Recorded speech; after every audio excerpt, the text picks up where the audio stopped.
Good evening. I want to share with you this evening the main points that a chap called Andrew Curran made when he came to visit our school in October.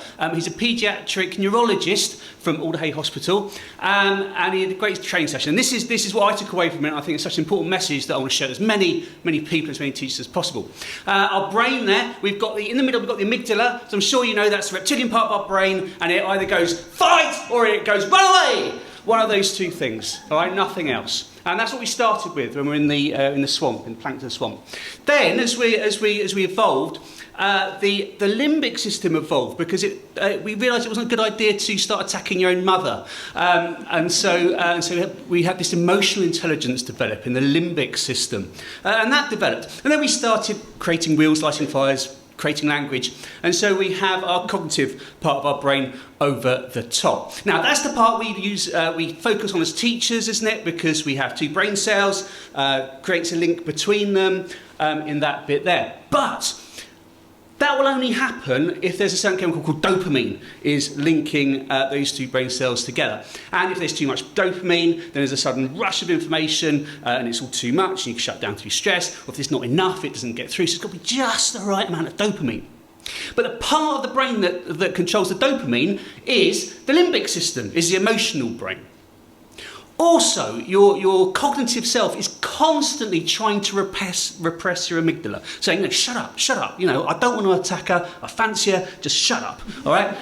But those messages have to go through the limbic system. The networks that link the cognitive self to the amygdala have to go through the emotional system. So this limbic system is equally as important to us as teachers as it is to the cognitive part of the brain.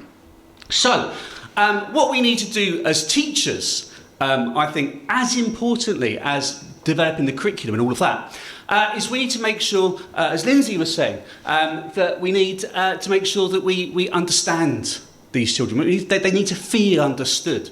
They need to feel that they're great, that their self-esteem's raised. They need to feel self-confident because their self-esteem's been raised. And if all of that happens, then hopefully if they're in our room, they'll be emotionally engaged with you and with what you're teaching them. Now, if I'm in with somebody and I feel that really understood by them, and I feel really great when I'm with them, and I feel really confident when I'm with them, and I feel really, really emotionally engaged with what they're saying or just what's going on or what I'm doing, I think that's as close a definition you get to love, isn't it? As Lindsay was saying. And we need to build a relationship with these children. That is like love, just like Bob's done, clearly. And you say, come option time, I would think of history. I love history. We think geography, hate geography, hate it, isn't it? And there's that emotional engagement.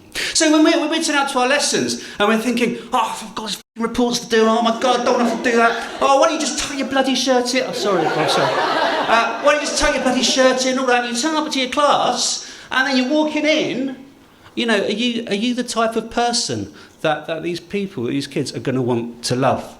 So, one of the really powerful messages that Andrew Curran said on the back of all this, and something I really, really hold hard to embrace, is that are we getting our brains settled and in the right place? Are we in control of our own amygdalas before we try and build these relationships with these children? And so what we have a professional duty to do is every day just to take 10 minutes and to just do nothing and to just sit and listen to our breathing. Not in the car, not when you're driving, because that's doing something. Not when you're thinking, I'm just walking along, just thinking what I'm going to teach tomorrow. No, you just sit somewhere and you just do nothing so that your brain can mend itself and so you're in a good place to create really, really positive relationships with the children in front of you. Thank you.